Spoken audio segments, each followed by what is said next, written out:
Now, when Triumph released the water-cooled twins a couple of years ago, they designed the bike specifically to provide them with an endless stream of revenue possibilities. Not just the purchase of the bike and service and maintenance, but accessories and off-the-shelf custom parts. Things for you to adorn your bike with. And the ACG cover and clutch inspection plate on the engine casings was one such example of how they went about that. In both cases, these parts don't actually serve a purpose apart from to look pretty. A styling feature that is really just a nod to the years gone by. Now, Triumph already had quite a good range of replacements or upgrades for these parts when the bikes were first released, but this also left room for third-party custom manufacturers. And today we're going to look at some exciting new products from MOTONE Customs. Now, the original parts that came with the bike are really nice parts, and I remember really liking them when I first got the bike. In fact, I still do, but there comes a time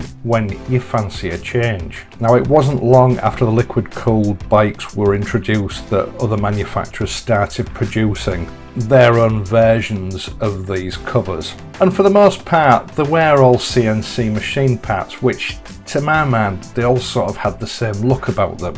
Now, MOTONE Customs might be a bit late into the game with this one, but there is a good reason for that. In line with their usual way of doing things, they wanted theirs to be the best. They didn't just want to come to the marketplace with the usual generic looking bits and pieces. So they decided to go down the high pressure die cast route rather than the CNC machine from billet parts. Now, as I've discussed before, this is a very expensive route to go down, but it does offer the manufacturer much more versatility. Unfettered by the limitations of CNC machining, the high pressure die cast method means that you can produce much more intricate, detailed parts, whose only limitations really are the designer's imagination. But it still allows you to produce a part which is on par with the quality that people have come to expect from CNC machining. Now, these examples are quite literally the first off the production line. It's been a lengthy process, I think about a year from the initial design concept to actually getting these parts on the shelves and ready to go. But MOTONE say that there are still others in the pipeline. Now, as I've said, these just represent the first parts that MOTONE have made available. And what we have is a vintage polished Union Jack ACG cover, a WEBCO inspired polished ACG cover, and a WEBCO inspired clutch cover. Now, in both cases, as I've said, these are just decorative plates. There's nothing actually there behind them, so you don't need to worry about leaking oil or anything like that. And I'm not actually going to go through fitting because it's quite literally 2 bolts. The only thing I will say that is, as usual, Triumph have used an awful lot of thread lock when they've put these together in the factory. So it may be prudent just to use a tap and die set to clean your bolts and clean the threads out on the engine casing before fitting your new part. And again, I would recommend using a medium strength thread lock to avoid them shaking loose while your bike's being used. Now, initially I had intended leaving the Union Jack ACG cover on, but I liked the look of these WEBCO inspired covers so much I decided to go with them. Now, back in the 1950s, the golden age of British motorcycles, Triumph was obviously a big export item from the UK, but compared to today's machines they were actually quite primitive. And as customers, like they do today, sought ways of getting better performance from the bikes, the problems with engines overheating and seizing up became ever more obvious. Now, WEBCO weren't the first company to come out with these ribbed or finned designs. I believe it was a Swedish company that instigated it all, but WEBCO became the name associated with these designs. Everything from full engine casings to large finned exhaust clamps, WEBCO created a large finned design which assisted the bikes to run cooler.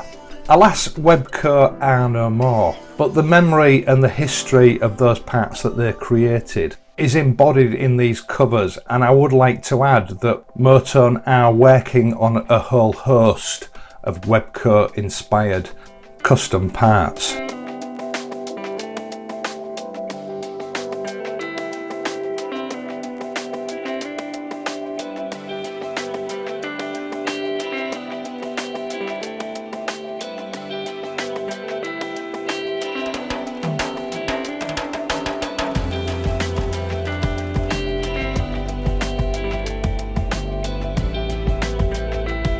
Now, I've only ever seen photographs of genuine WEBCO big finned parts, and as popular and sought after as they were in the day, it's obvious to me that WEBCO never really attained that quality and polish that MOTONE have achieved with these parts.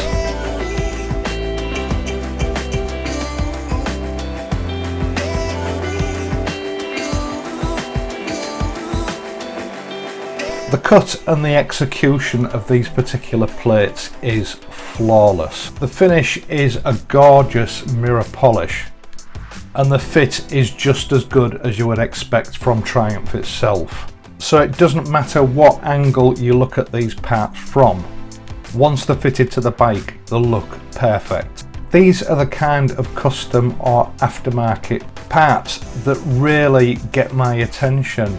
Something based on a true historical fact, something with a provenance. For me, that's what these Bonnevilles are all about. I understand that these particular parts might not be to everyone's taste, and that's fine. There are plenty of other aftermarket parts out there for you to choose from.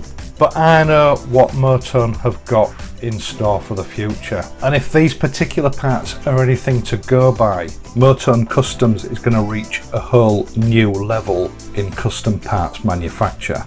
Now, MOTONE have told me that they will, in the very near future, be offering some brass bolts as an alternative to the factory bolts for these plates, as a low-cost optional extra. They also tell me that as well as being able to buy these parts separately, they are considering offering them as an extra value bundle, with the brass fasteners included. Now, alas, that is all that I have time for in this video. I hope that you've enjoyed it and that you've found it useful. If you have enjoyed it, please leave a like and subscribe to my channel. I'll leave a link to MOTONE's webpage for these products in the video description down below if you want to have a look. And I will of course be back next week. So until then, please ride safely, and I'll see you soon.